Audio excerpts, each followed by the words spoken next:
உங்க சமுதாய தலைவர்கள் இப்படிலாம் இருந்திருக்காங்க, இந்த மாதிரி எல்லாம் அனுபவிச்சிருக்காங்க, வாழ்ந்திருக்காங்கிறது உங்களுக்கு ஒருவேளை உங்க சமுதாயத்தை சார்ந்தவங்க யாராலையோ சொல்லப்பட்டிருந்தால் கூட நீங்க அத ஒரு சினிமாவா நீங்க எடுக்கும் போது பாதிக்கப்பட்டிருக்கக்கூடிய அதர் தரப்புல பண்ணையார் குடும்பத்துல பசுபதி பாண்டியன் அவர்களால எந்த மாதிரி எல்லாம் சோதனைகளையும் வேதனைகளையும் அனுபவிச்சிருக்காங்கிறதெல்லாம் கூட இந்த கதையில நீங்க சொல்லியிருந்தீங்கன்னா நாங்களே சல்யூட் பண்ணிருப்போம். ஆனா அதை நீங்க சொல்லல. தலைவர் பசுபதி பாண்டியன் அவர்களை மிகைப்படுத்தி நீங்க சொல்றீங்க. இப்ப உங்க தலைவர் பசுபதி பாண்டியன் அவர்களுக்கு என்னென்ன காவல் நிலையங்கள்ல எந்த மாதிரியான வழக்குகள்லாம் இருக்கு அப்படிங்கறதையும் நீங்க சினிமாவில் கொண்டு வந்திருக்கணும்.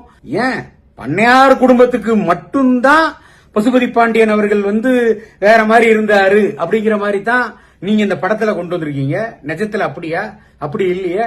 பசுபதி பாண்டியன் அவர்களுக்கு அவர் சார்ந்து இருக்கக்கூடிய சமூகத்துல இன்னைக்கு மிகவும் பிரபலமா இருக்கக்கூடிய ஜாதிய தலைவர் கூடவே மோதல்கள் இருந்திருக்கு. அதெல்லாம் ஏன் நீங்க திரையில காமிக்கல?